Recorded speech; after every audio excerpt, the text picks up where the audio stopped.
Good morning. Good morning to all of you on this glorious day of celebration. You may be seated. Oh, I'm sorry.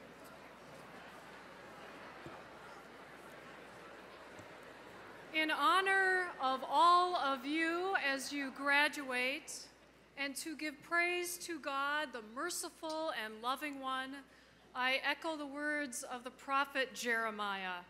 Let us pray. Faithful God, you promise that you know the plans you have for us, for our welfare and not for harm, to give us a future with hope. Then when we call upon you and come and pray to you, you will hear us. Stay with us that we may grow inside ourselves, learning the ways of gentleness, to embrace the sick with healing, to comfort the oppressed with justice, to take only what we need from the earth, to be servants in the cause of peace, unafraid of miracles, and alive with hope. In your holy name we pray. Amen.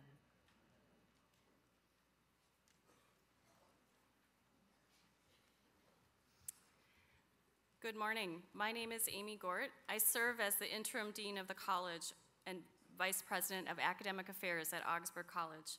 It's my pleasure to welcome you to this commencement ceremony in Augsburg's 142nd year.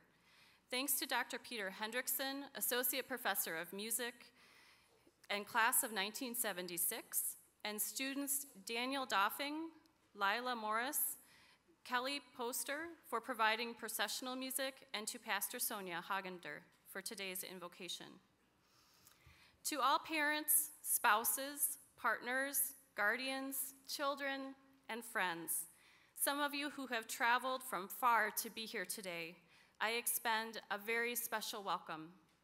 Thank you for joining us for one of the most important annual events in the life of the college.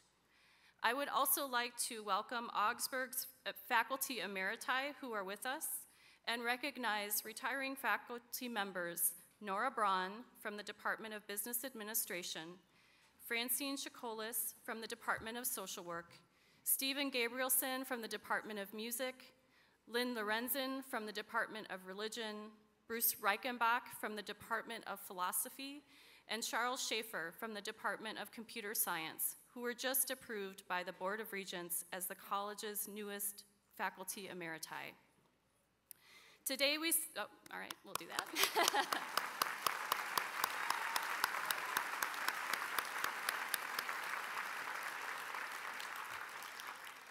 Today's ceremony celebrates the accomplishments of 29 students in the Master of Science in Physician Assistant Studies program and 431 students in the Undergraduate Day program.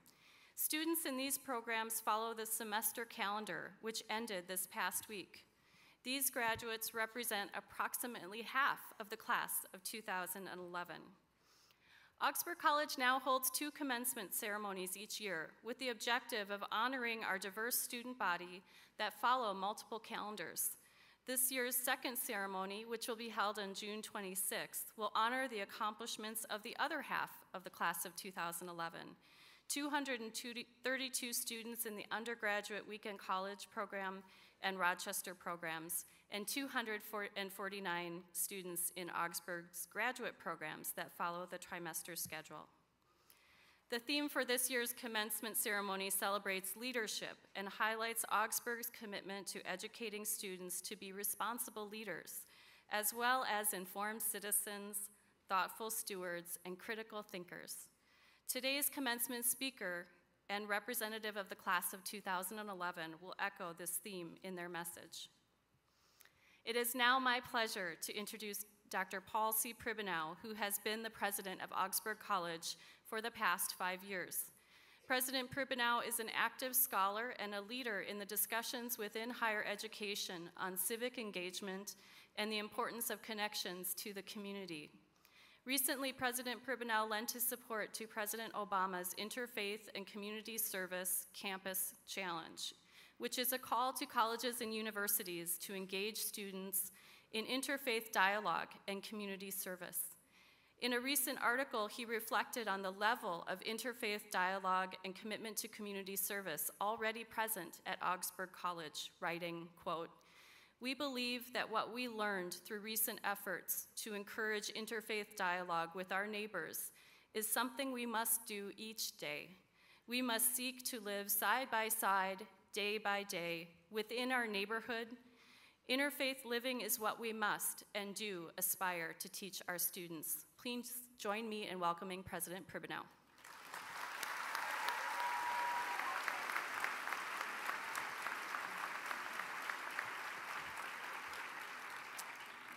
Thank you, Dean Gort.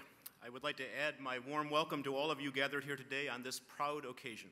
It's one of the great joys of my role as president to participate in the various moments in the life of the college wherein we honor and celebrate the accomplishments of our students. You are, of course, the very reason we have existed for 142 years. We are proud of all of you and very pleased that so many of your family and friends are with us this morning. The Marina Christensen Justice Award is given to one member of the senior class whose actions, commitments, and future aspirations most profoundly exemplify Augsburg's motto, education for service. During his or her time at Augsburg, the student must have demonstrated a dedication to the kind of community involvement characterized by the personal and professional life of Marina Christensen Justice, who courageously and effectively reached out to disadvantaged peoples and communities. It is my pleasure to present the Marina Christensen Justice Award, and I ask this year's recipient, Catherine Edelin, to step forward as I read about the award and her accomplishments. Katie?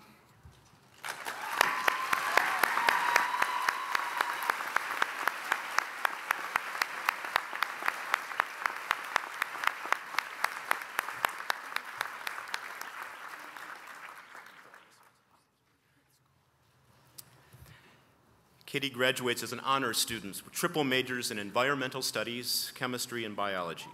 She has been a Sable Scholar in Civic Engagement and a Peace Prize Forum Peace Scholar. Beyond the classroom, Katie has thoughtfully and intentionally pursued an education across disciplines that has helped her discern her vocation and will help her live out a deep commitment to service in the global community. In her junior year as an intern in rural India, assisting medical teams promoting eye health, her worldview changed. She saw that while diseases can be treated, they are only symptoms of greater problems caused by lack of services, unequal access to resources, and environmental policies that lead to environmental decline and poverty.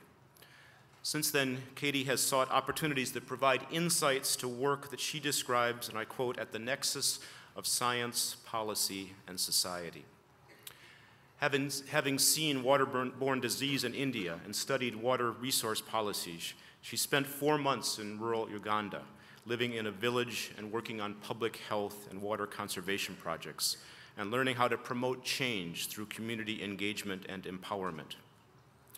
Following that, she interned with the chair of the White House Task Force on Climate Change and Energy Policy, and learned how to translate and bring science to community issues and build common interest to create change in public policy. On campus, as a Sable Scholar, she was a primary organizer of the Sable Symposium on Alternative Energy. Her success as an organizer served as a catalyst for students and faculty to study energy issues and engage in discussions. As a Peace Scholar, she spent 2 months last summer in Oslo, Norway, learning how professionals apply theoretical research to public policy, seeking to attack global poverty.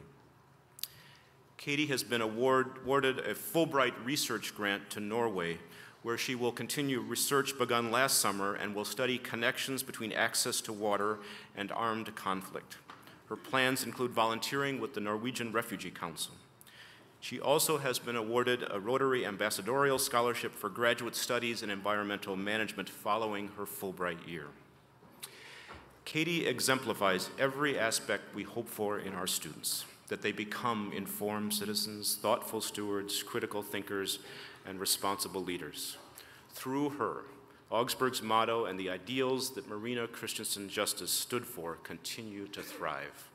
Please join me in honoring Katie Edelin, the 2011 Marina Christensen Justice Award.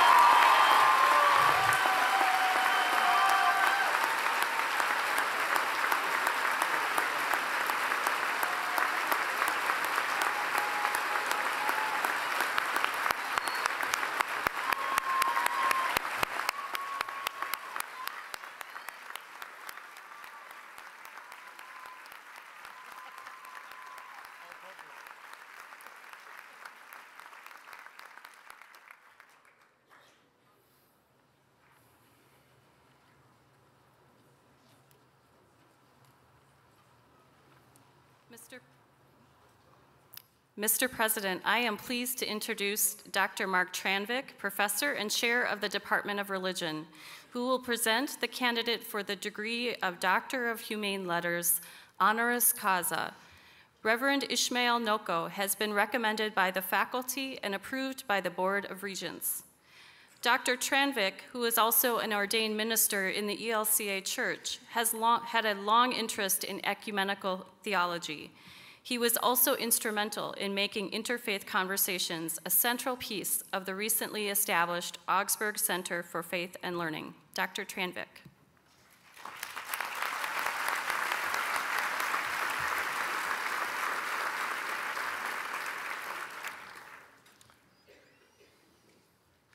Dr. Noko, your vocation in the Lutheran Church and your commitment to the cause of interfaith communication has called you to a life of religious, educational, and humanitarian leadership. Born in Zimbabwe, formerly Rhodesia, you received a local education before pursuing undergraduate studies in South Africa. Ordained in the Evangelical Lutheran Church of Zimbabwe in 1972, you decided to seek an international worldview in continuing your education. While studying, lecturing, and working as a minister in Canada, you sustained your passion for your homeland with your master's thesis on, quote, communion of saints from the African perspective, and your doctoral thesis, quote, the concept of God in Black theology and appreciation of God as liberator and reconciler. By this time, a notable and respected scholar, you returned to Africa to accept a lectureship at the University of Botswana. After 2 years at the university, you were appointed to head the theology department and religious studies, and you served for 3 years as dean of the Faculty of Humanities. During your 5 years at the University of Botswana, you made a deep impact on your students, colleagues, and community with your gift for leadership and your dedication to education.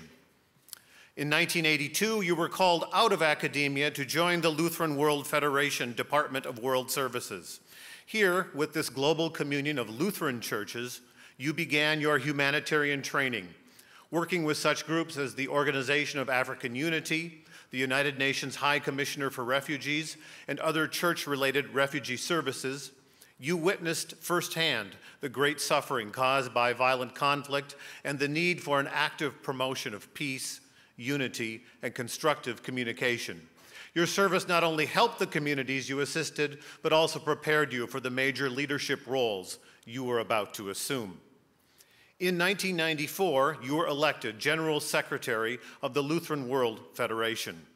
The first African to hold this chief executive post, your responsibilities included carrying out the decisions of the Council and Assembly and serving as the Chief Ecumenical Officer of the LWF. Among your key contributions to the Church during your service as General Secretary was your major role in the dialogues with the Pontifical Council for Promoting Christian Unity that led to the signing of the Joint Declaration of the Doctrine of Justification in 1999. This doctrine, which concerns the nature of salvation, bridged major divides between the Lutheran and Catholic churches, declaring that past criticisms from both churches do not apply to the doctrine's teachings. Your leadership in the creation and endorsing of this landmark document is a testament to your persistent ambition to seek cooperation and community in the face of division, discord. Furthering this mission in 2002, you founded the Interfaith Action for Peace in Africa, an organization facilitated by the LWF, committed to bringing together religious communities across the African continent to promote communication, understanding, and peace. In October of 2002, IFAPA hosted its first continent-wide summit, which gathered over 100 religious leaders representing a full range of faith traditions in the interest of interfaith dialogue and cooperation for peace. This summit, the first of its kind, has been followed by many other such gatherings, as well as a multitude of further advancements in the effort toward peace. With progressive adventures such as the Water Project in rural Rwanda, interfaith delegations in conflicted regions such as Sudan and Liberia, and a women's capacity building workshop in East Africa, you and the IFAPA are dedicated to addressing the physical, social, and spiritual needs of the communities you serve. Dr. Noko, through your ongoing service as president of the IFAPA, you continue your essential work of pursuing peace and interfaith understanding and remain prominent in the movement toward unity on the African continent. Mr. President, I am honored to present Dr. Reverend Ishmael Noko as a candidate for the degree of Humane Letters, honoris causa.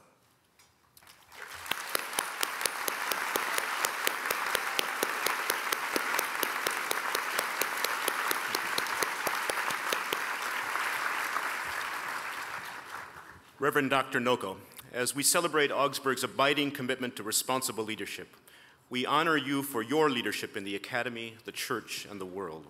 Throughout your career, you have promoted conversation, understanding, and peace across cultural and religious divides. You inspire us with your ongoing work to promote interfaith efforts to serve one's neighbor. By the authority granted in me by the Board of Regents of Augsburg College, I hereby confer upon you the degree of Doctor of Humane Letters honoris causa and express my gratitude for your example of selfless dedication to improving the lives of others. Congratulations.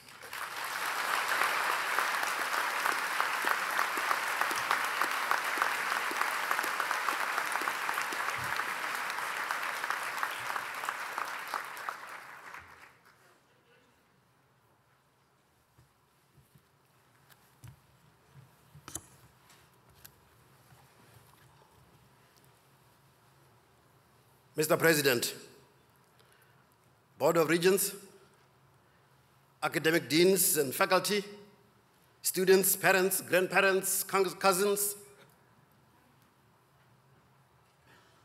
guests, ladies and gentlemen, I want to say two things. The President has allowed that I could simply say in 2 words, on 2 sentences, on 2 minutes, something that comes from my mind. First, in the year 1991, 1992, I was reading from a Canadian church paper magazine where there was an advertisement saying that you can go to the Scandinavian countries, or Norway in particular, for very cheap flight costs. You can join the association called the Sons of Norway. I applied. I waited for 6 months, there was no response. 2 years, there was no response. There was never a response until a few months ago, when I got the letter from the president of this college saying the Board of Regents, the academic family here, have agreed to confer upon me an honor doctorate. Today, I consider myself a son of Norway.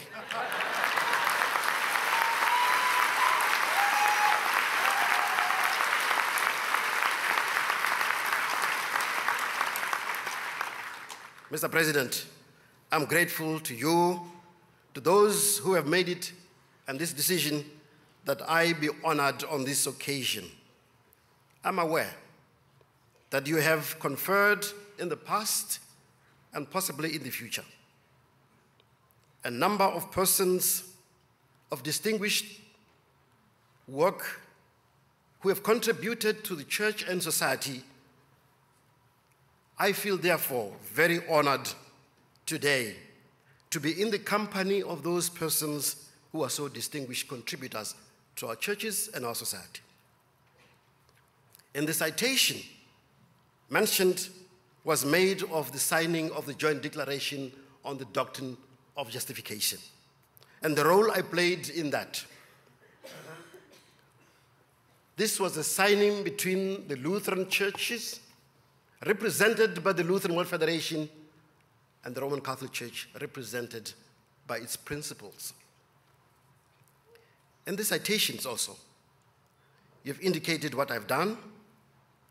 We signed that historic document in the city of Augsburg, Germany, or shall I say, in the city of Free State of Bavaria. Because of the city of Augsburg, we chose Augsburg for a specific reason.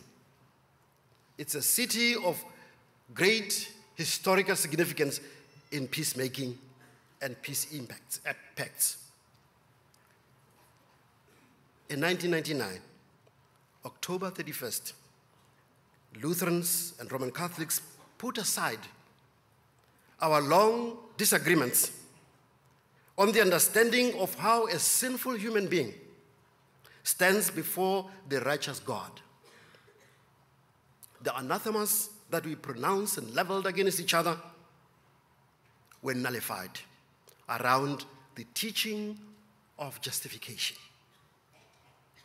To such an extent that we were able to say for the first time in 500 years almost, Lutherans and Roman Catholics will continue their effort ecumenically in their common witness in interpreting the message of justification in a language relevant for human beings today.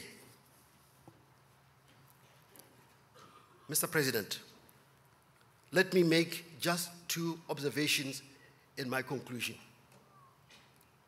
For me to receive an honorary doctorate from a college which carries the name Augsburg in the city, a city which embodies a peaceful initiative, is a great honor.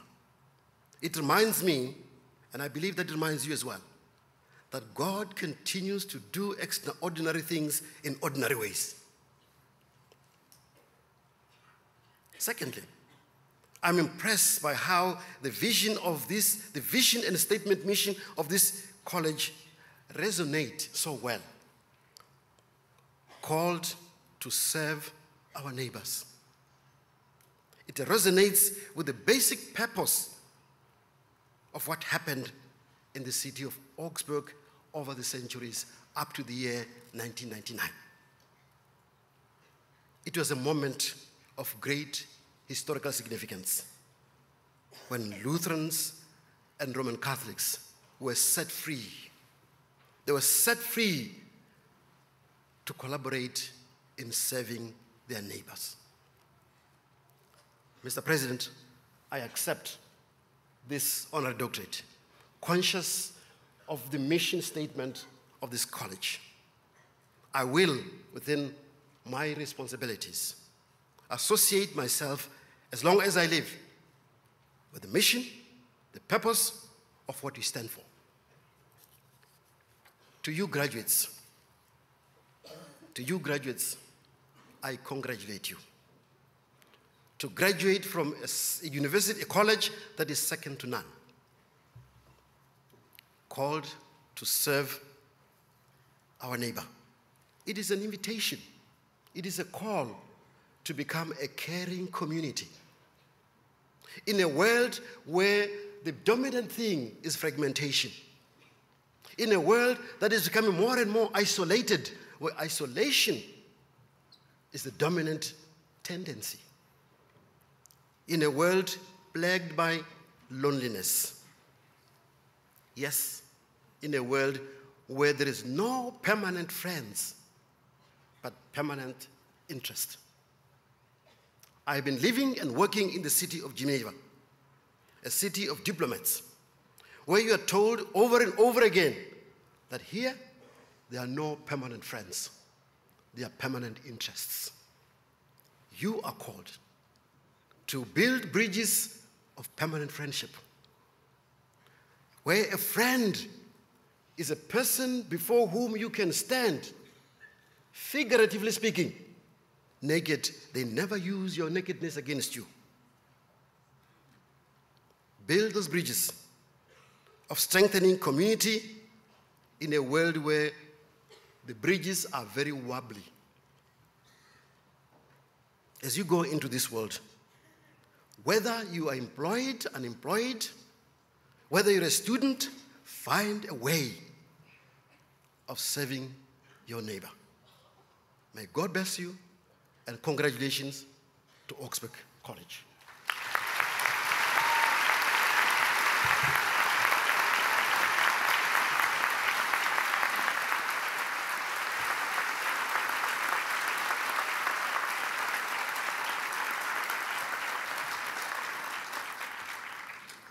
Mr. President, I am pleased to introduce Dr. Frankie Shackelford, Professor and Chair of the Department of Language and Cross-Cultural Studies, who will present the candidate for the degree of Doctor of Humane Letters, honoris causa. Kjell Magne Bondevik has been recommended by the faculty and approved by the Board of Regents. Dr. Shackelford met Prime Minister Bondevik in 2008 when she accompanied Congressman Keith Ellison on a trip to learn about Norwegian peace initiatives, including a trip to the Oslo Center for Peace and Human Rights. Since then, she has served on the board of the Oslo Center, U.S. Foundation, helping to organize outreach programs such as the Augsburg Forum, Iran and the West, anchored by Mr. Bondevik. Dr. Shackelford.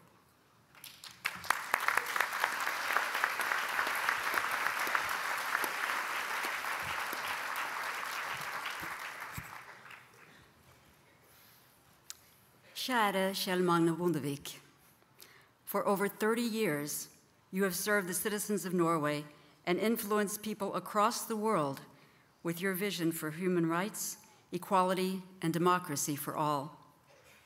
Through your remarkable political career and humanitarian work, you have been a model of responsible, ethical, and courageous leadership for a world in dire need of such guidance. Your commitment to civic engagement began at an early age as you rose to prominence in the Norwegian Young Democrats, Christian Democrats, while still a university student. Your election to the Norwegian Parliament, Stortinget, and service as the Christian People's Party vice chair while completing your theological studies demonstrates the depth and strength of your vocation and your determination to heed the call to a life of public work. Ordained as a minister in the Church of Norway in 1979, you continued your leadership in the political sphere and accepted many opportunities to serve your nation. In over 3 decades as a member of the Norwegian Parliament, you held such critical positions as Minister of Foreign Affairs, Minister of Church and Education, and Deputy Prime Minister. Finally, in 1997, you were elected Prime Minister of Norway. With this new position as a world leader, you inherited a life of constant pressures, difficult decisions, and countless worries. Overworked and overburdened, you received international attention in 1998 when, during your first term as Prime Minister, you took a leave of absence to recover from stress-induced depression. As the first head of state to publicly admit to suffering from a mental illness while in office, you helped combat the stigma and mystery surrounding a condition that is common, but all too frequently kept hushed and hidden. You defied personal and political risks to share your story. This brave decision not only increased public acceptance and understanding of depression, but also showed the world that a great leader depends not upon displays of power or aggression, but rather on an honest communication of courage, strength, and wisdom.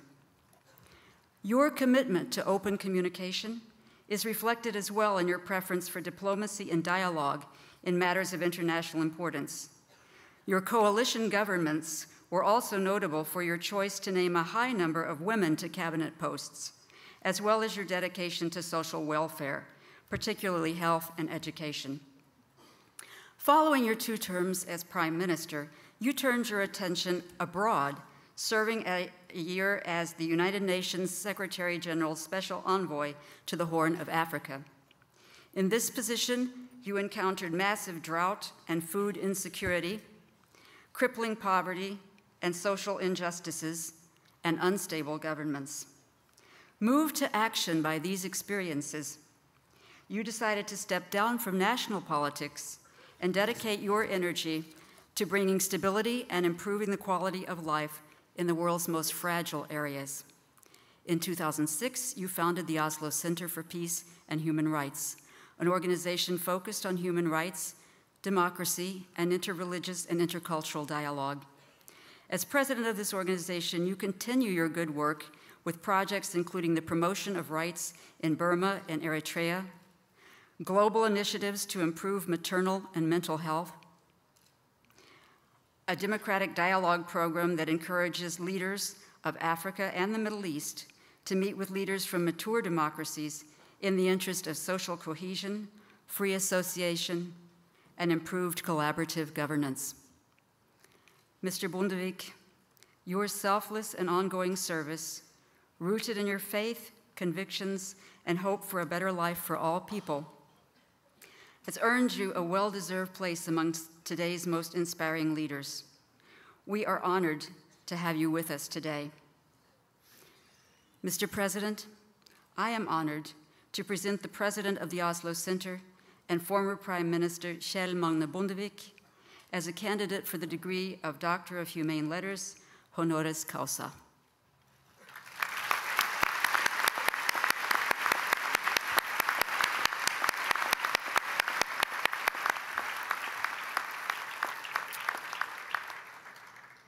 Mr. Bondevik, we honor you for your service to Norway and to the world. Your career serves as a model for a life of faithful service that combines political acumen with principled conviction. For more than 30 years, your work has been guided by a commitment to bring faith and politics together in working to improve lives for people across the globe.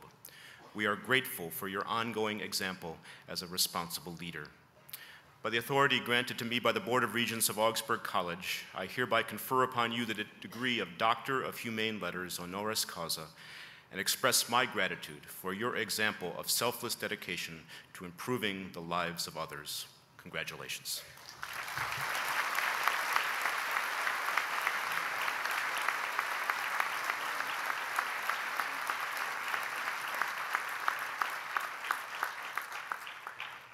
Please join me now in welcoming Dr. Kjell Magne Bondevik, the President of the Oslo Center for Peace and Human Rights, as today's commencement speaker.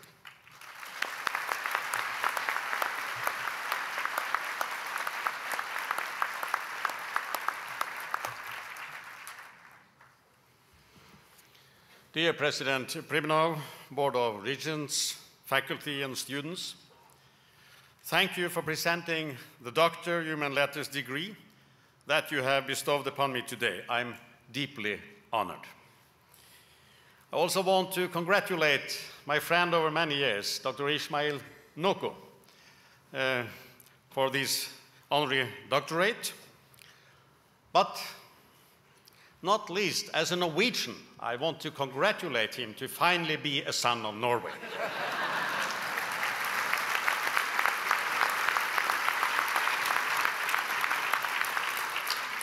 After having visited Augsburg College as often as I feel at home here on campus.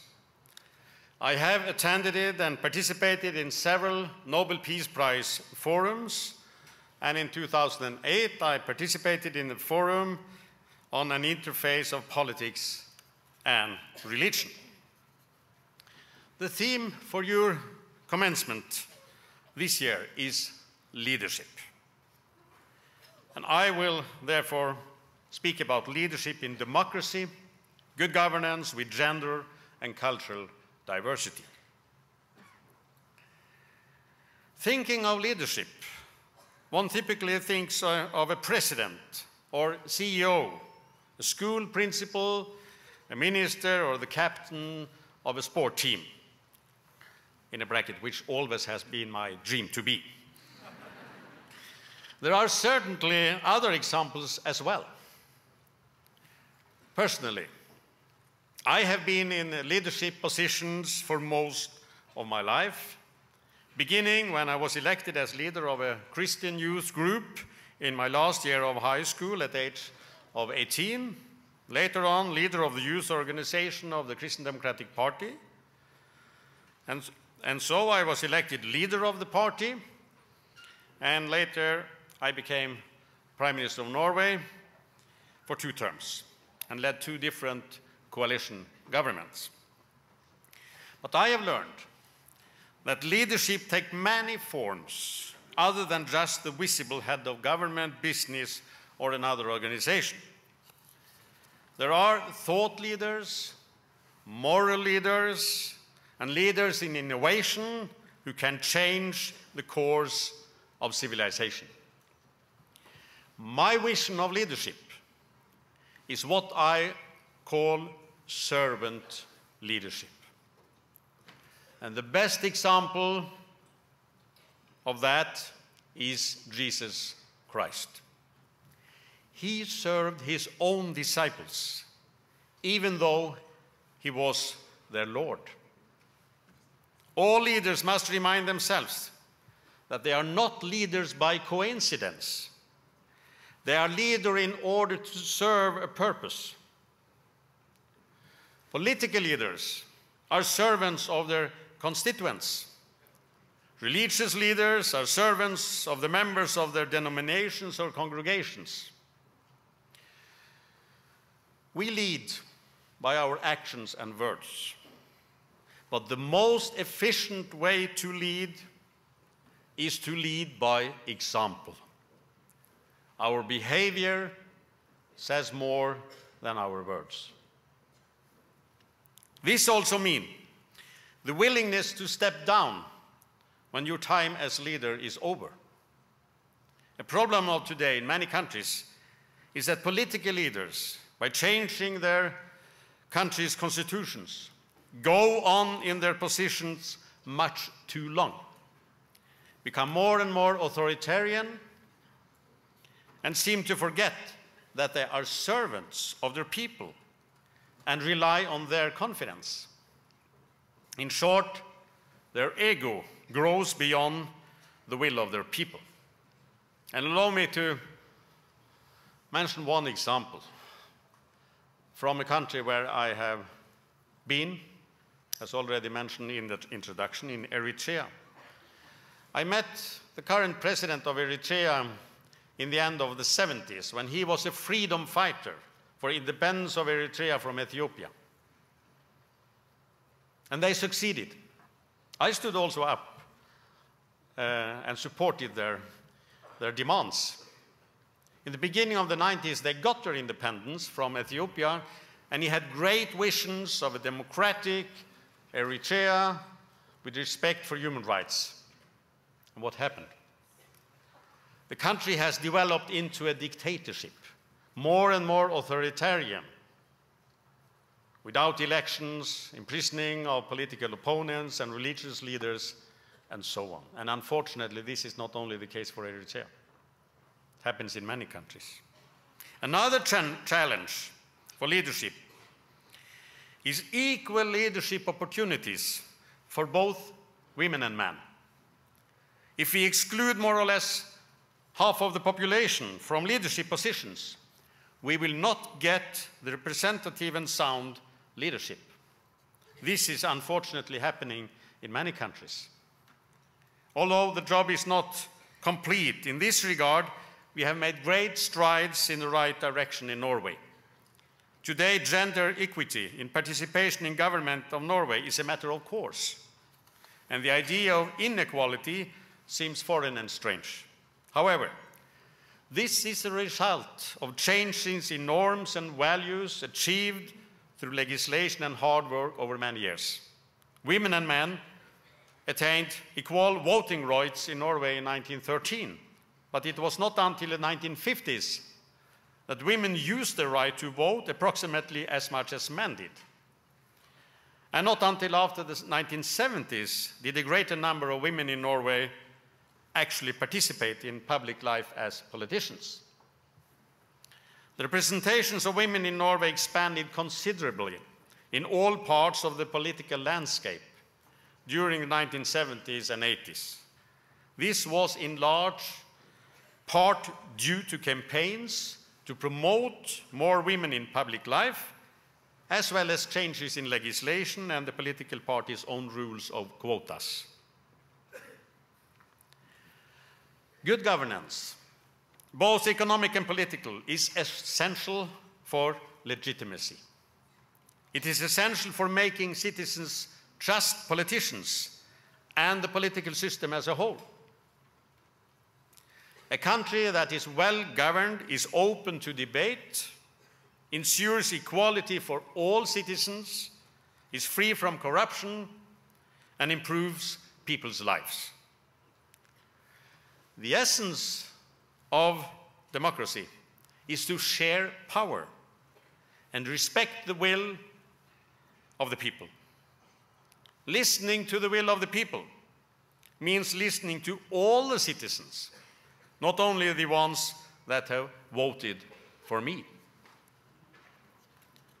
This is different from the so-called the winner-take-all culture. And let me mention one outstanding example here. When I was foreign minister in 1990 in Norway, I had the honor to receive Nelson Mandela in the airport when he came few months after his release after 27 years in prison. And he came there to be on a conference about the anatomy of hate. I expected a man full of bitterness and hatred towards the white minority. We had imprisoned him for 27 years and stolen a part of his life. But what did I meet? I met a man when we were sitting in the car on the way from the airport to the conference. I met a man there. I talked to him who only was talking about reconciliation, and that he wanted the white part of South Africa population to work together with him for a reconciled and prosperous South Africa. And we know that a few months later he followed up in praxis. He elected the last white apartheid president, Frederick de Klerk, to be his vice president. That is an example of servant leadership, inclusive leadership. Democracy is not just about putting a list of names in the ballot box every third or fourth year. It's a continuous and ongoing process. It's about building democratic institutions, developing a democratic culture, and institutionalizing democratic praxis. In my view, good governance implies and relies on responsible leadership, on political leaders' willingness and commitment to develop politics that bridge differences and build social cohesion.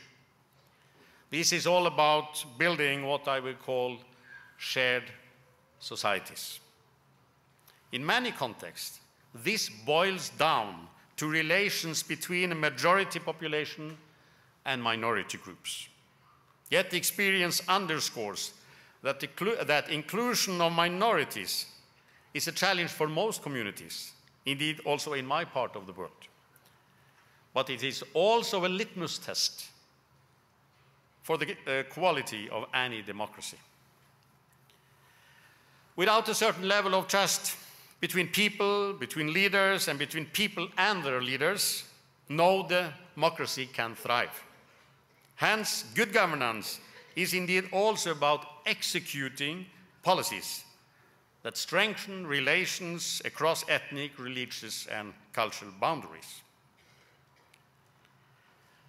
Many people today are becoming more worried about European politics in relation to integration and social cohesion. In the 1970s, Norway was a rather homogeneous society built on Christian and humanistic values. But 40 years of immigration has to some extent changed that reality.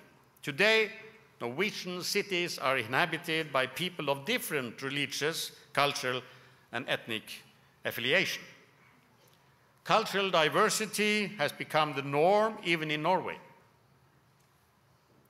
The new and more diverse Norway challenges the traditional understanding of what it means to be a Norwegian, ethnically and culturally. The transition to diversity in Norway, as in the rest of Europe, has become a contested issue. Immigration and integration are, as you all know, highly complex issues relating to political, social, and economic developments at both local and global levels. Nonetheless, debate in Europe on these issues tends to be reduced to a polarization of Islamic Western relations. Why is that the case? Why is Islam seen by many Westerners as a threat to our values and our political system? I believe a major cause is a lack of personal experience and social engagement across religious and cultural differences. Generally, we can say that Europe is marked by diversity, but not necessarily by pluralism, at least not in the sense that the American professor in comparative religion, Diana Eck, expresses it. According to her, diversity is simply the existence of multiple religious and cultural communities in a society. Diversity means communities living side by side. Diversity easily leads to segregation and increased tensions. And I quote, "Today, religious diversity is a given, but pluralism is not a given. It is an achievement. Mere diversity without real encounter and relationship will yield increasing tensions in our societies." Looking at Europe today, tensions between minorities and majority communities have increased. You have probably seen the images from the riots in the suburbs of Paris involving mainly young Muslim men. This is not an exclusively French situation. Similar incidents are happening in other countries in Europe as well.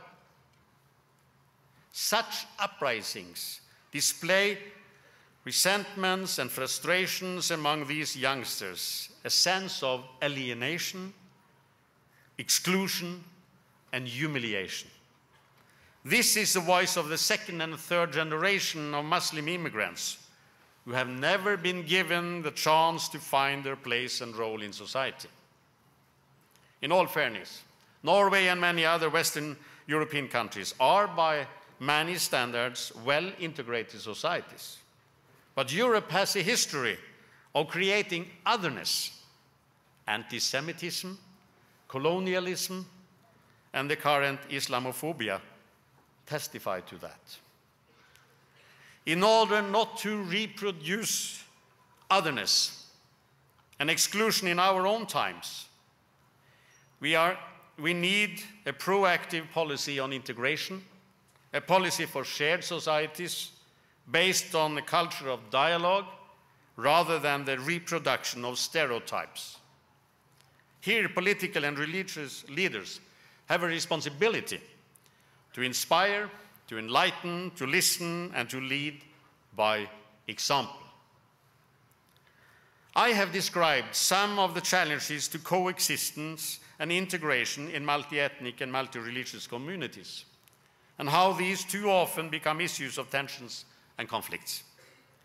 Under such circumstances, I would argue that dialogue is not only a meaningful tool, it is perhaps the only tool to build better relations between communities and across regions and religions. It is a tool for the building of shared societies. If there is no interaction between people, with people on the other side of the river, so to say, one worldview is seldom challenged. In dialogue, people can compare notes, share the explanations that they have for different events, confront each other with alternative frames of interpretation. This is why dialogue works. Dialogue can turn out to have a real and radical effect because it challenges the very self-image and worldview of the participants. A well-facilitated dialogue can potentially lead to a shift of focus from mutually excluding and non-compatible positions to a formulation of shared interests. It can make the participants realize that they have common interests, such as economic development, qualitative education, safety, and improved job opportunities. Such a shift is a starting point and a prerequisite for peaceful coexistence, not only at national and regional levels, but even more importantly, at the global level. Indeed, many of today's challenges, like environmental protection and eradication of poverty, can only be solved through international collaboration. I have now shared with you some reflections on political leadership in the world of today. I have talked about our shared challenges in developing essentially pluralistic societies.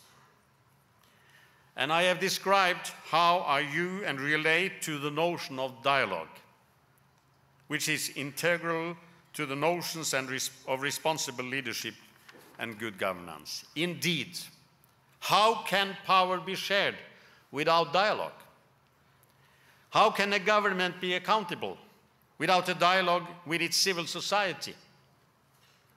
How can we build pluralism in the real sense without talking with one another? Through dialogue, common understanding, as well as real differences can be revealed. Dialogue does not mean that everyone at the table will agree with one another. But pluralism involves the commitment to being at the table with one's views, beliefs, and commitments.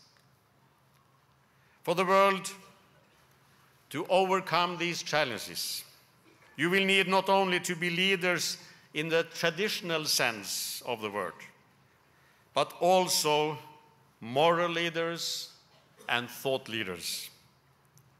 And remember, you must lead by example. This is the essence of what I call servant leadership. And I will challenge you, especially you who are graduating here today at Augsburg, to help shape the framework of servant leadership on the local, national, and global level as well. Congratulations with your graduation. Thank you for your attention. And good luck to become leaders of your generation, servant leaders. Thank you.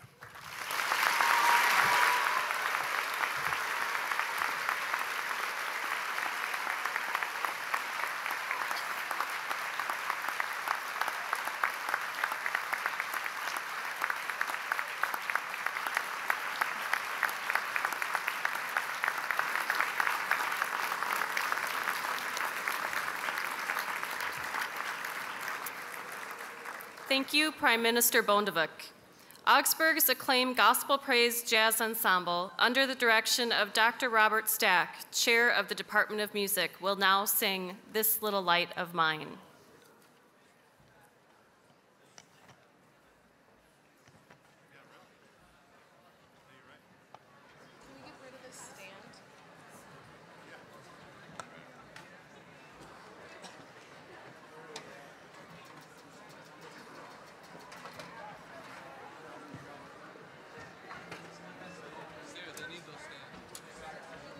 Why weren't they moved back? You pass them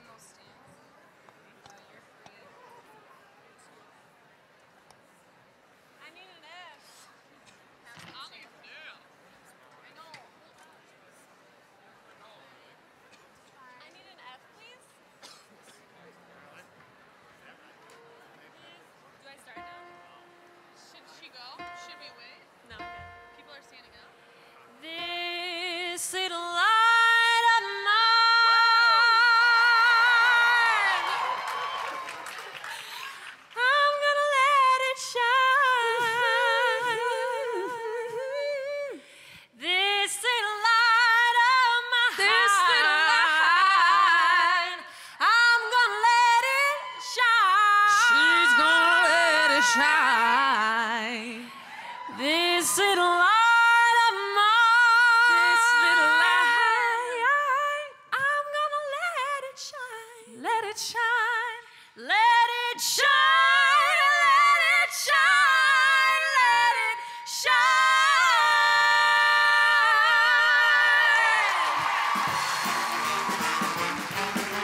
This little light of mine. A little light of mine. I'm gonna let it shine. Gonna let it shine. This little light of mine. I'm gonna let it shine. Gonna let it shine. This little light of mine. I'm gonna let it shine. Let it shine. Gonna let it shine. Let it shine. Everywhere I go. Everywhere I go. Everywhere I go. I'm gonna let it shine. Gonna let it shine. Everywhere I go. Oh, oh, oh. I'm gonna let it shine. Gonna let it shine. I'm gonna let it shine. Let it shine. Let it shine. Let it shine. And on down the road. Down the road. On down the road. I'm gonna let it shine. Yeah, yeah. On down the road. On down the road. On down the road. Woo-hoo-hoo. I'm gonna let it shine. Let it shine. Let it shine. Let it shine.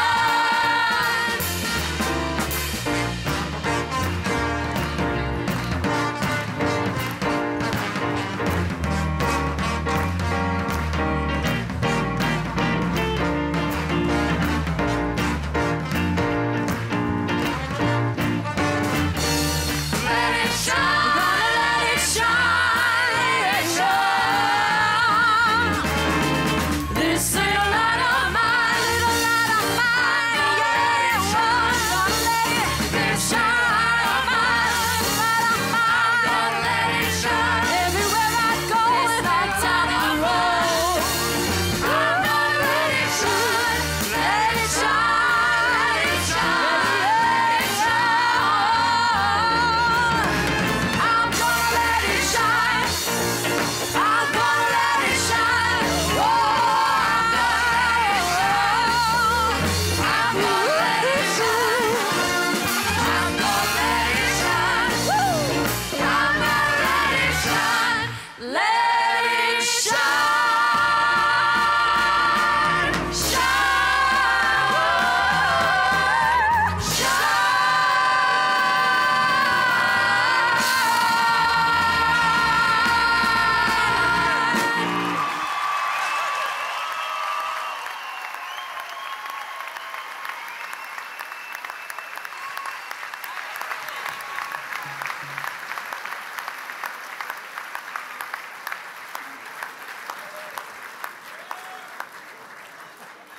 I am very pleased to introduce Ali Rapp, who is representing this year's graduating seniors.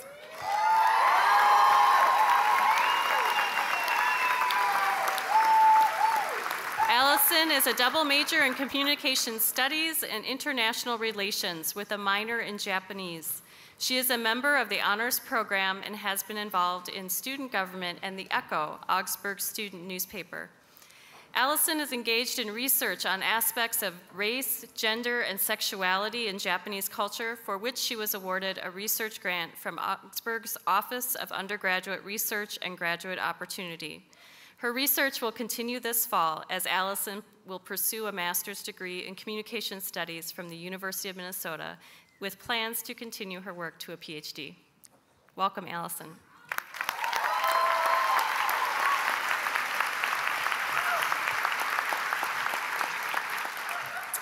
Thank you, Dean Gort, for that kind introduction. And thank you, Prime Minister Bondevik, Reverend Noko, President Priven L, the Augsburg Board of Regents, and the Augsburg faculty and staff. Of course, I'd also like to thank my parents, family, and friends, and most especially, my fellow graduates for being one of the funniest, smartest, kindest, and most talented groups of people I've ever had the pleasure to know.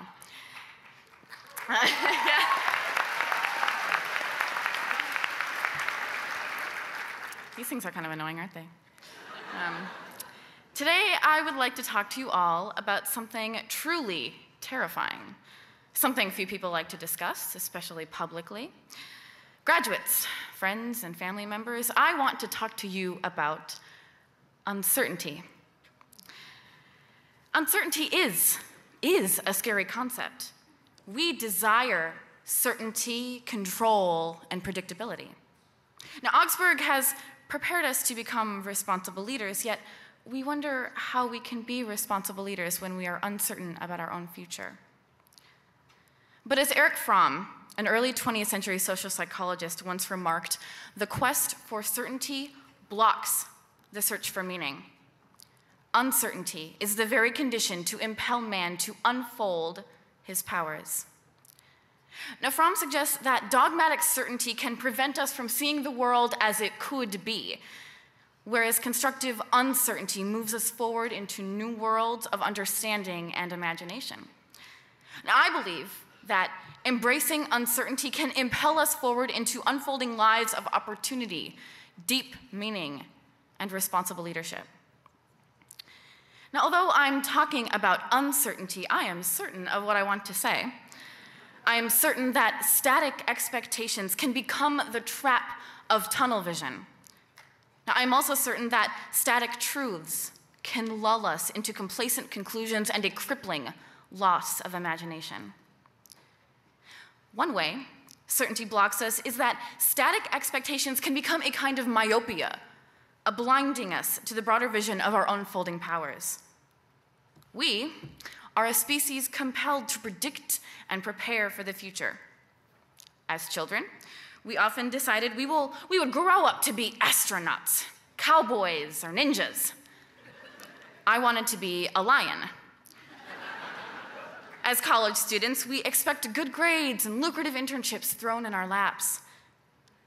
As human beings, we believe in a just and fair world. If we work hard and treat people right, we will live long, happy lives, and our families will be safe. But what happens when these hopeful expectations are mistaken for certain futures? I felt sorely cheated when I had not become a lion by age 10. I couldn't imagine my life on the Serengeti as any other animal. Tunnel vision can trap us, even perhaps especially within the realms of our own imaginations. Now, alone, these expectations would be harmless, even beneficial. I mean, who's going to tell a kid they can't dream, right?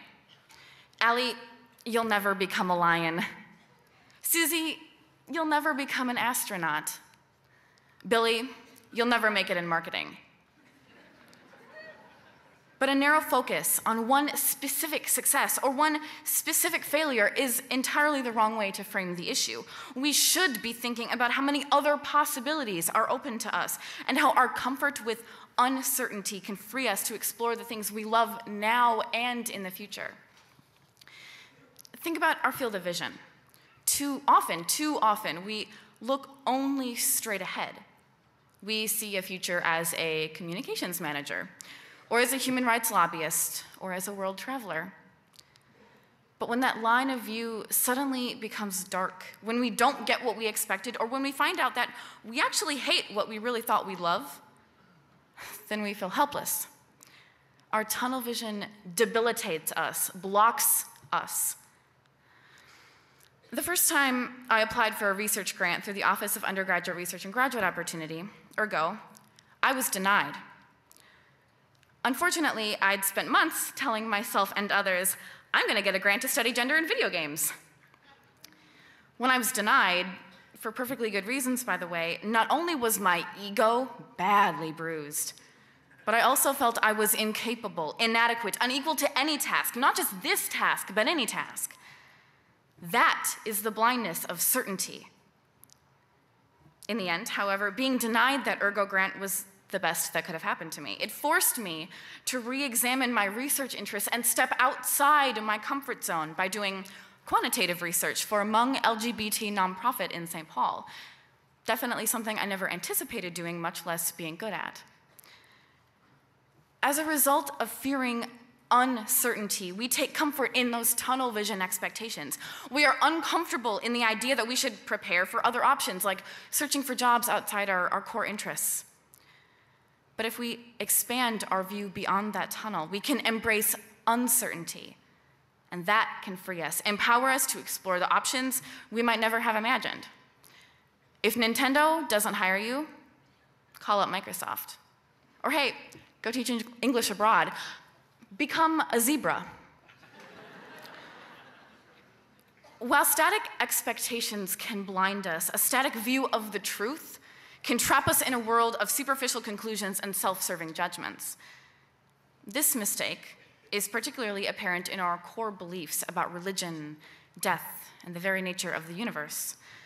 Sometimes we believe in truth with a capital T, which is to say truth that is static, which once known never needs to be explored again. We can become trapped by the apparent certainty of that truth with a capital T. But believing truth is static blocks us from search for meaning. It keeps us from being comfortable with truth with a lowercase t. Truth capable of changing as we change. Truth which must be constantly revised as we learn and grow. In one of my honors courses, we studied Galileo in the medieval church. Now, in Galileo's day, the church was adamant that the earth was the center of the universe. If Galileo had accepted that comfortable, certain belief, he would never have peered into the heavens and seen the earth and planets whirling around the sun. And right here at Augsburg, we could have hundreds of future explorers, dozens of Galileos, Martin Luthers, John Deweys, Jane Addamses. Do I get extra credit for that, President Priven L? Our college has encouraged, even required us to question accepted truths through research on our campus, to service projects in the Cedar-Riverside neighborhood, to study abroad in Namibia, China, and around the globe.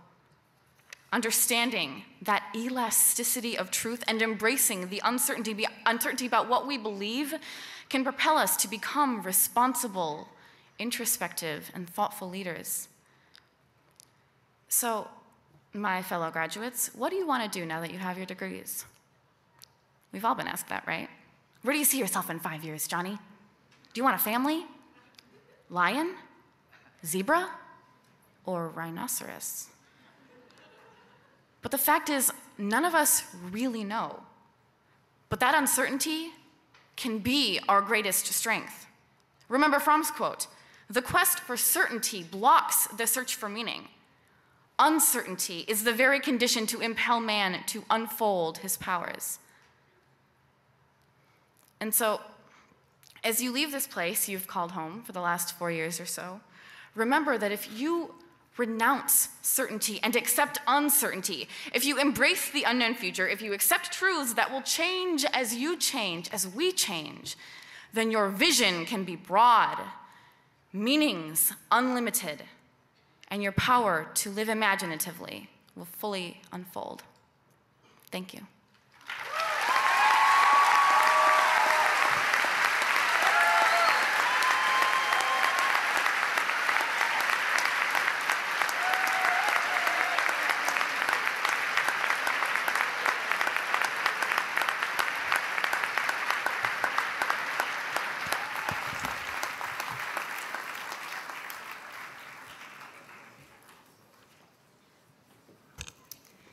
Mr. President, on behalf of the faculty at Augsburg College, upon whose recommendation these degrees are granted, and in their name, it is my privilege to present the candidates for the degree of Master of Physician Assistant Studies.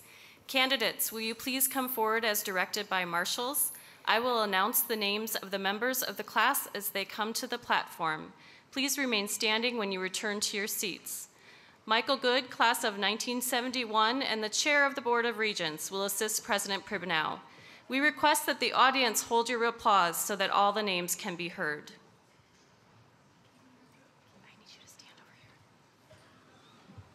You're supposed to keep them in order for the photographer. Here, donate that.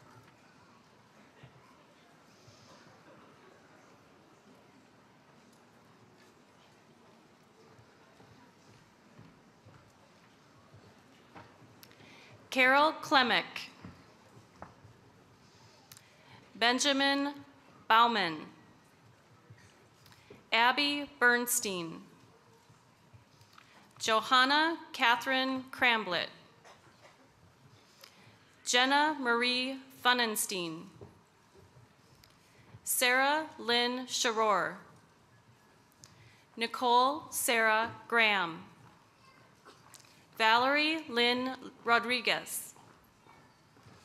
Catherine Amy Lee. Brittany Ann Bradley. Marcia Marie Guns. Jennifer Ruth Hansen. Rachel Lynn Inge. Claire Elizabeth Rathburn. Brenna Aiden Rutherford. Brian Michael Goodman. Jessica Rhea Nagel. Jamie Jean Snicklath. Leah Jenny Lapine. Carrie Marie May. Benjamin Edward Miller. Nicholas S. Rasmussen. Joseph Miles Palmquist. Christopher Michael Ziebel. Christine Jennifer Zwicky. Yekaterina Belusova. Holly Jo Reynolds.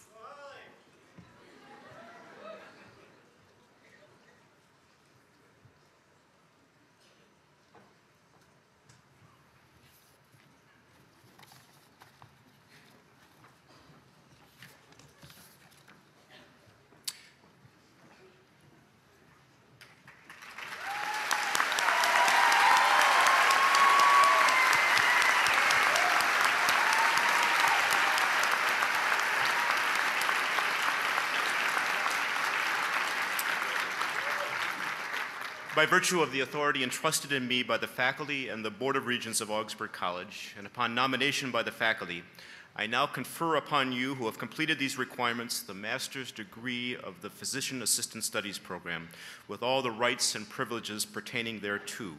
And I look forward to your important contributions to the health and well-being of our neighborhood, our city, and the world. Congratulations.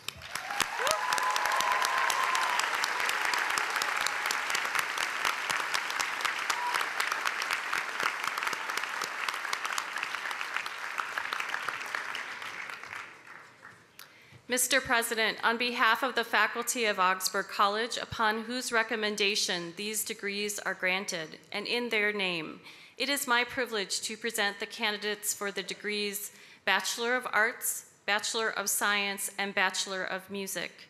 Candidates, please come forward as directed by the marshals. I will announce the names of the members of the class as they come to the platform. Please be seated after you return to your seats. President Priven L will ask the entire class to stand before he confers the degrees.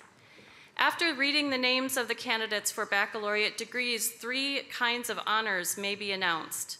First, Latin honors. These honors are based on cumulative grade point average. Additionally, in order to graduate summa cum laude, students must successfully complete an in-depth oral examination. Candidates for Latin honors wear cords on their shoulders in the school colors, maroon and gray. Second, graduates who have completed the college's honors program curriculum will be designated honors program graduate, and these honor scholars wear gold cords around their neck. And finally, students who have completed special curricular requirements with a high grade point average in their disciplinary area of study will be noted as having received departmental honors. Again, President Priven L will be assisted by Michael Good, Chair of the Board of Regents. Audience, we ask that you hold your applause so that all names can be heard. Catherine Lee Vries. Tina Liddell Westefeld. Emily Alice Sell. Larissa Peary Hoover, cum laude. Jessica Lynn Bonden, cum laude. Amy Lynn Nelson, cum laude. Catherine Elizabeth Edelin, Honors Program. Meiti Menese. Ibike Bakan. Ariana Elizabeth Lofrano, magna cum laude. Caitlin Rose Walsh. Kimberly Catherine Carlson, cum laude. Allison Marie Gilmore, summa cum laude, honors program. Natasha Lynn Germain, cum laude. Nuayina Briska. Jamie Lynn Marsh. Clifford J. Bruber. Hamzi Noor. Blake Arthur Haas. Mohammed M. Noor. Yor Lee. Davida Jean Leanne Moore. Jennifer Lou Castillo. Tiffany Simone Cobb. Jameson Russell Gray Smith, cum laude. Margaret Ann Swanson. Caitlin Elizabeth Cookson. Amanda Rose Sims. Emma Juntamanit, excuse me. Tyler R. Uccellini. Leah Elizabeth Childers. Caitlin Michelle Olson. Lauren Marie Roberts. Robin Renee Dalkey, cum laude. Leslie Ann Korick. Ember Michelle Russell. Laura Kimberly Strandell, magna cum laude.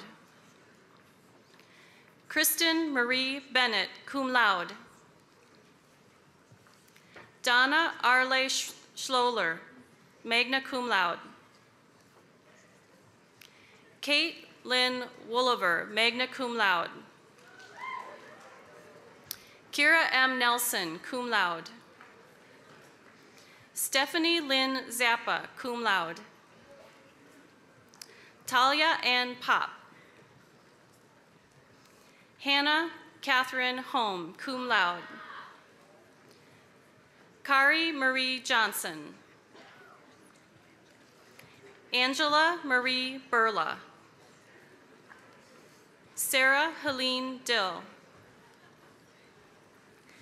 Elise Catherine Estrada, cum laude. Keith Mensa.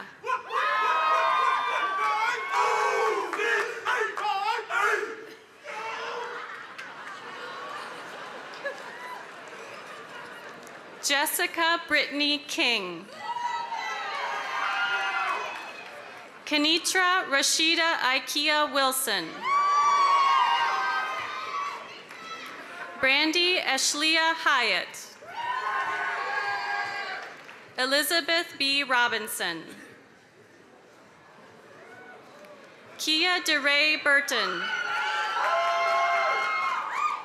Lucretia Denise Grant. Tiffany Ann Tyus. Nicholas Donye Hallberg, cum laude. Maiger Vang. Tom Lee Tao. Brian Grande. Tong Si Lor. Padao Yang. Mara Elise Peterson, cum laude. Pania Vang. Tracy Tram An Wen. Ku Lee. Alexander Thomas Dahl. Jared Jacob Bemrich. Joseph Patrick Hillegas, cum laude. Patrick Francis Fogarty. Tyler James Bishop. Theodore William Nielsen, magna cum laude. Abigail Monroe Fink, cum laude. Ellery Davis. Amy Nicole Satnick, cum laude. Galen W. Asbell, magna cum laude, departmental honors in psychology. Patrick William McIlvain. Tyler Allen Pinebrook, cum laude. Camilo Zapata, magna cum laude. Brian K. Anderson, magna cum laude. Holly Marie Blazer, cum laude. Bethany Lynn George. Hannah Lynn Carlson. Julia Rolls Olson. Mackenzie Ray Moe, cum laude. John Charles Burgraff, cum laude. Laura Marie Holen. Elizabeth Marie Clemens. Dina Andrew Jaja. Jessica Lynn Kemp, summa cum laude. Kelsey Christine Sunberg, cum laude. Celia Sarah Friedland. Amy Marie Fuller. Amy Noy Fegsebath. Teresa Marie Almer. Michelle Kristen Burgess. Madeline Maureen Sullivan Jensen. Tara Marie Sampson, cum laude. Caitlin Marie Schmidt, departmental honors in religion. Justin Allen Woodruff. Michael V. Batson, departmental honors in English. Quinton D. Stibbins. Jaria Brianna Jenkins. Jola Albert Davis. Nicholas C. Ward. Thomas David Lopez. Justin Gordon Gillen. Sergio Romero Garcia. Kovan Baldwin. Faiza Abbas Mahamood. Annika Lee Gunderson, cum laude, honors program. Juventino Mezo Rodriguez, honors program. Brianna Marie Waters, cum laude, honors in sociology. Maggie Patrice Pint. Cassandra De La Rosa Ernst, departmental honors in chemistry. Daniel Ray Scarab. Bethany Joy Locke. Christina Ann Vaughn. Good job. Jessica Ann Poffendorf, cum laude, departmental honors in sociology. Aaron Christopher Olson, departmental honors in English. Sergio Monterrubio, cum laude. Bjorn Olaf Peterson, cum laude. Wade Kenneth Wojcik. Samantha Joan Gook, cum laude. Erica Lynn Osterber, summa cum laude, Departmental Honors in Spanish. Rebecca Ann Shaheen, cum laude, Departmental Honors in Music, Honors Program. Laura Ann Schmidt, cum laude, Departmental Honors in Music. Lindsay Marie Graff, magna cum laude. Ted David Conover, Departmental Honors in English. Benjamin Michael Amundsen. Sarah Renee Poot. Andre Wolfgang Deutschlander, magna cum laude, Departmental Honors in English. Jacqueline Marie Keogh. Allison Michelle Ransford. Thank you. Kevin Joseph Latola. Emily Catherine Klein, cum laude. Sarah Catherine Wheatcroft. Shannon Renee O'Brien. Eric Jeffrey Dobratz. Joseph Kenneth Funk, magna cum laude. Carly Lasgard Johnson. Alexandria Jean Fitzpatrick, cum laude. Elizabeth Kathleen Toney, summa cum laude. Taylor Larson Kaiser Gajewski, cum laude. Erica Newstrom Malloy, cum laude. Rochelle Elise Widener. Mary Elizabeth Sanders, cum laude. Adam J. Gardner. Robert V. Jelonen. Robert Bjorn Spalding. Chu Vang. Michael Clark Pavelka. Jacob Lewis Allen. Evan Jerome Haskell, magna cum laude. Alex Jordan Foster, Departmental Honors in Physical Education. Adam Nicholas Hultberg. Catherine Ann Jones.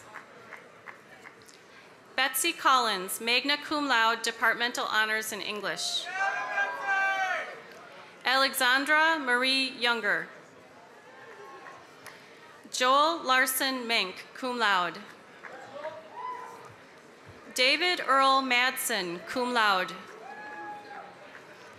Timothy Gilbert Binger. Anne Frances Marolt. Sean Michael Goff. George Oline Jacobson. Brittany Lou Bartelma. Ryan Jeffrey Kruger. Aaron Joseph Paquer. Aaron James Staples. Jason David Henning. Maxwell Stephen Cody. Jacob Michael Williams. Samuel John Ringstead. Alex M. Bischoff, cum laude. Paul David Robinson. Steve Berquist, Honors Program.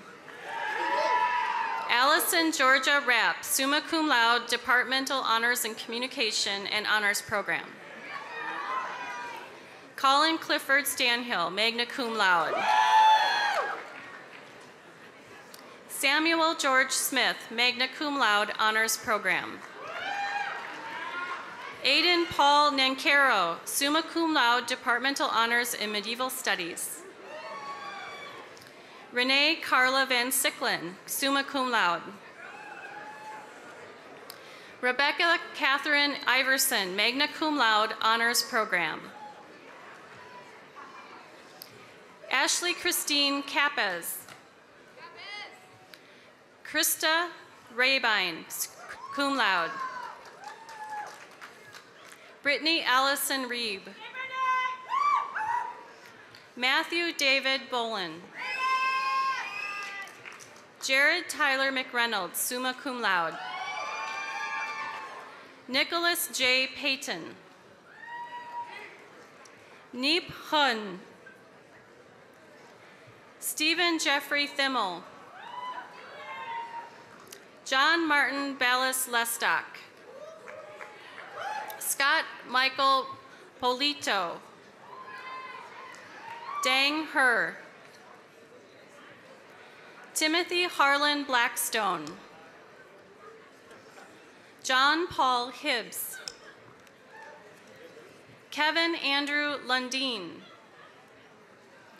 Clifford James Wilson, magna cum laude. Jack Arthur Christofferson, magna cum laude. Kesha Havdet.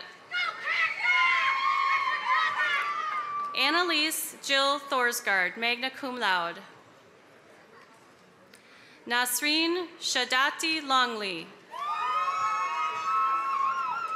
Yasamin Shadat Sujada. Laurel Elizabeth True McCarthy. Gregory Lee Mann. Molly Jane Dunn, summa cum laude. Michael David Koch. Katie Marie Christensen. Danielle Marie Johnson. Corey Lynn Ewell. Joshua Corrigan. Adam Lee Mead, cum laude. Joshua Jared Jeffrey Collins. Rodney Powell. Daniel Cameron Brandt. Maria Christine Bartoletti. Kendall Warren Langert. Kristen Vinkemeyer, cum laude. Sang Pham. Lani De Luna. Maisi Yang. Dahabe Youssef. Ilea Karim. Jacqueline Erin Fritz. Jesselyn Jade Hins. Jill Marie Henksler. Brittany Hannah Bruzek. Shannon Marie Rene, cum laude. Michael Patrick Smith.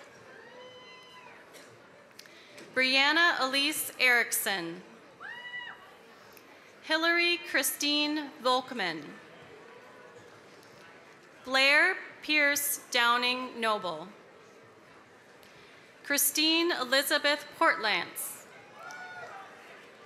Maureen Churchill Allen. Maria Isabel Coburn. Elizabeth Kelly Wilson. Nora Sulhi Thompson. Danette May Hansen. Melissa Christine Swenson. Sarah Louise Kemp, magna cum laude. Oh, I'm sorry, Klemp. Sarah Louise Klemp, magna cum laude. Anita Kaur Singh. Garrett T. Hooker. Benjamin Dirk Roberts. Corey Scott Ellertson. Nicholas Anthony Garan. James Richard Jensen, magna cum laude. Jonathan Keith Zitter, magna cum laude honors program. Joel Thomas Sauer, magna cum laude. Mario Franco Mayeli. Brian Christopher Frischman. Christopher John Durant. Timothy J. Procangelo. Josh Prochinsky. Carly Ficini, cum laude. Grace Lindsay Edgar. Nora Lynn Dahlberg. Erin Leiden, cum laude. Kate Elizabeth Jacobson, cum laude. Ulises Ayala Beltran. Svetlana Bolshevikova, cum laude. Leng Tao. Yang Vang. Kyle James Potswald.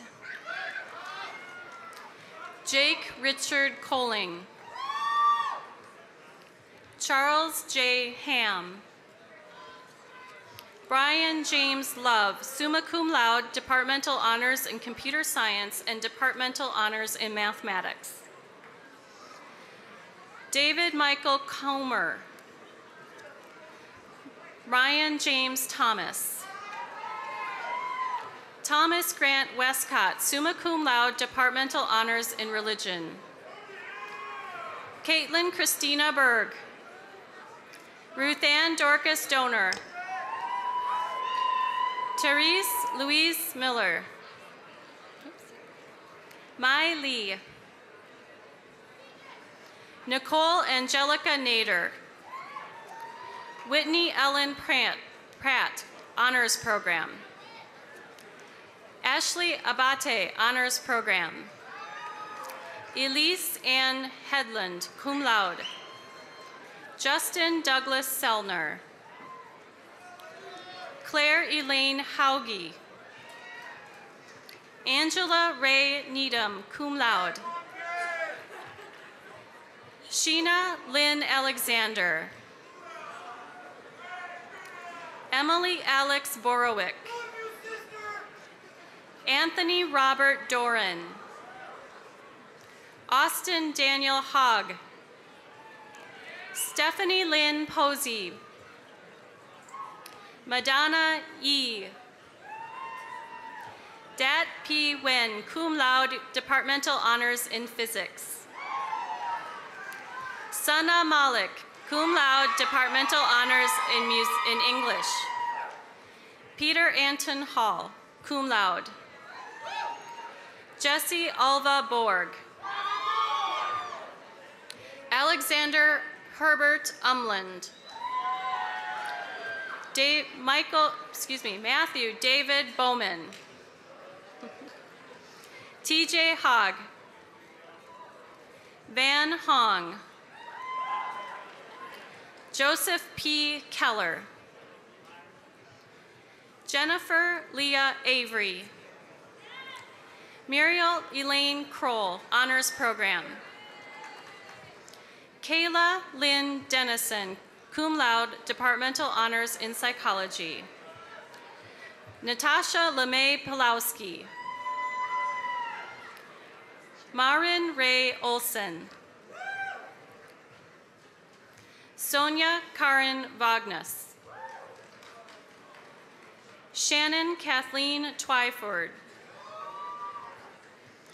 Corey Lynn Osina. Tor W. Sperling. Joseph Francis Lickscheidel. Bethany Ann Erickson, summa cum laude, Honors Program. Johanna Olausen Frickmark, cum laude, Honors Program. Ethan Palmer Kitzman, magna cum laude. Joel Kochimba. Gregory Christian Offerman. Anthony Schuster. Nicole Marie Wendt. Adam Michael Karen. Christina Noel Nelson. Caitlin Dory Sapa. Sepa. Jessica Ruth Deering, magna cum laude. Angela Tiffany Livingston, magna cum laude. Brittany Madreen Richard. Jody Michelle King, cum laude. Catherine Lauren Anderson. Ariana Lee Jacobson, cum laude. Sarah Kelfka, cum laude. Michelle Leah Anderson, magna cum laude. Jessica Jean Engebretson. Anrik Klett. Jan Myron. Tanita Moy. Celia Moldve.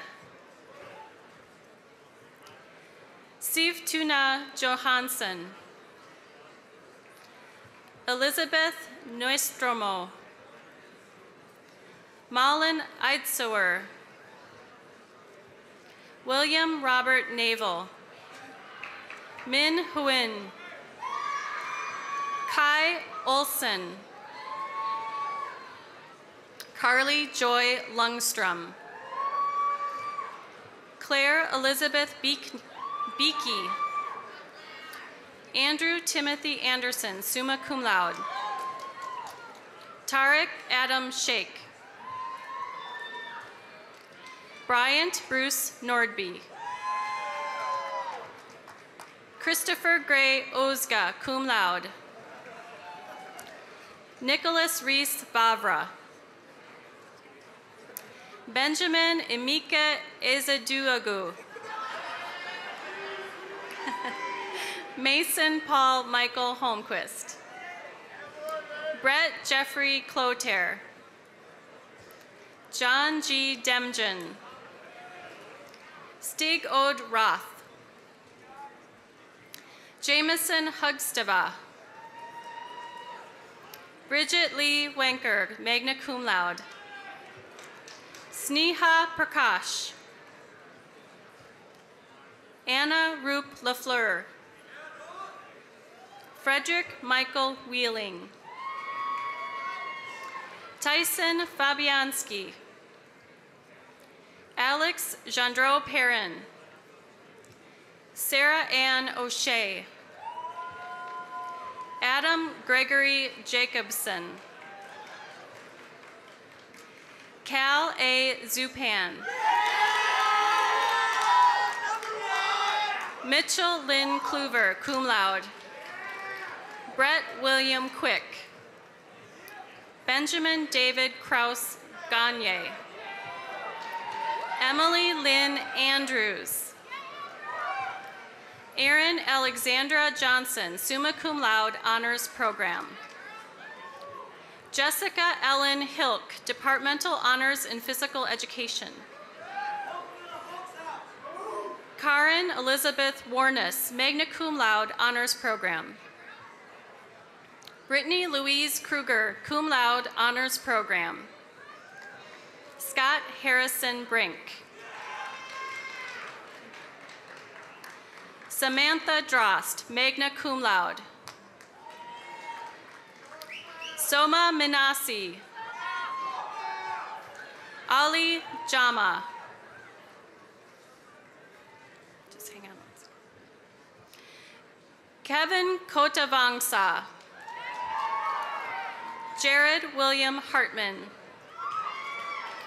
Tracy Christine Olson. Noelle Faith McComb, cum laude. Nathan Barrett. Justin Delyden. Allison Vo, cum laude. Amanda Rachel Dion, cum laude. Solveig Eknes. Danielle Lawrence, cum laude. Kelly Andrina Michelson, cum laude. Leo Manunteg. John Charles Cerrito. Seth R. Leonard.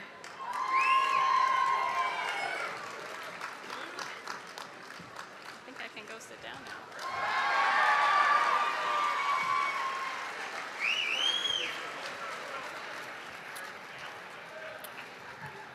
Will candidates for the Bachelor of Arts, Bachelor of Music, and Bachelor of Science please stand?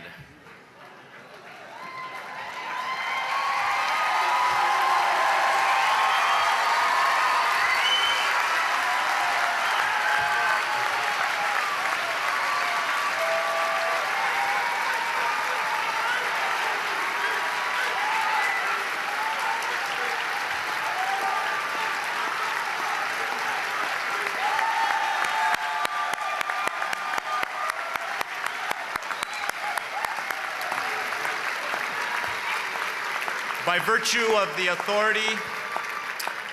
the authority entrusted in me by the faculty and Board of Regents of Augsburg College, and by nomination by the faculty, I confer upon you who have completed the requirements, the degrees of Bachelor of Arts, Bachelor of Music, or Bachelor of Science, with all the rights and privileges pertaining thereto.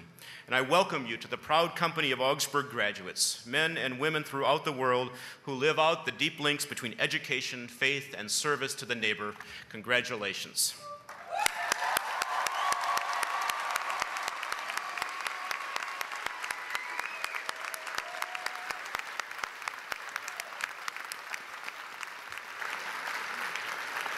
And now, please join me in welcoming Mike Good, Augsburg class of 1971, and the chair of the Augsburg College Board of Regents, who will greet you as the newest Augie alumni. Mike? Great.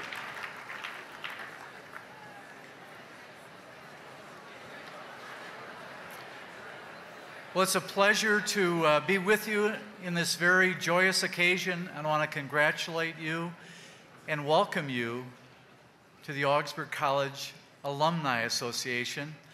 It was 40 years ago this year that I was in your place, graduating from Augsburg College. It seems very strange that 40 years could have gone by so rapidly, but I'm very grateful for the coaches and the teachers and the faculty and the staff and all those students that were partners with me 40 years ago that made such an impact on my life.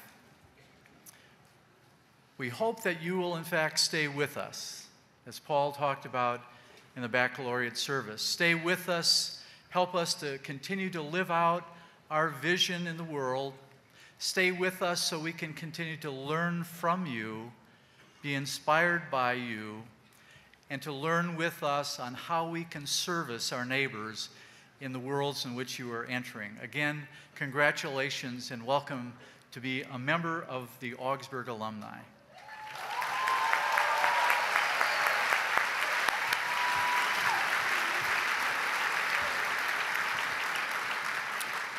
And now, as our commencement exercises come to a close, I offer this charge to our graduates, the Augsburg College class of 2011. May you always be good learners, sharing your education and intellectual curiosity with a world that so needs your insight and understanding, your commitment to lifelong learning, and your willingness to take risks in service to the human estate. May you always be good citizens, individuals who join together with fellow travelers on the road of democracy to create a more just and humane world, and who follow in the footsteps of our thousands of graduates of this college dedicated to making a difference in the world. And above all, may you always be good and faithful people, people who recognize that the many gifts you have been given, gifts of education and friendship and opportunity, demand of you the role of the good steward in the world, taking good care of all that has been entrusted to you and to us. Congratulations, keep in touch and keep the faith. We're all immensely proud of you and will watch with great anticipation as you commence your lives in the world as graduates of Augsburg College. May God keep you. Thank you.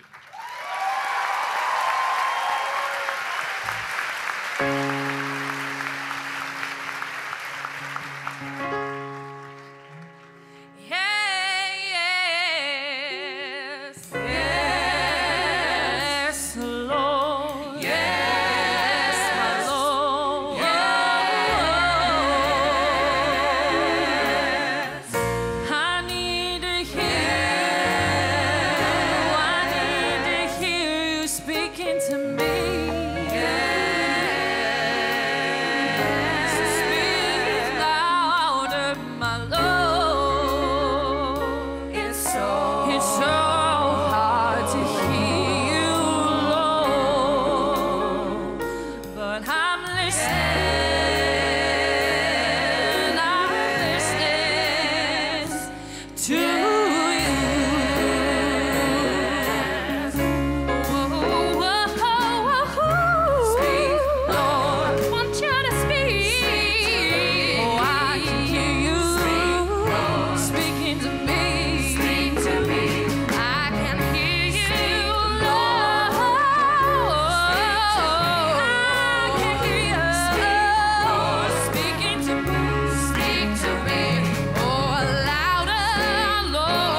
go.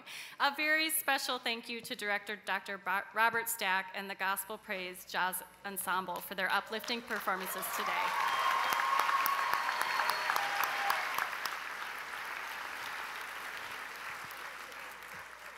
Graduates, please take a moment to salute the faculty and staff who have been your teachers and mentors, and your families and friends who have supported you as you work here at Augsburg.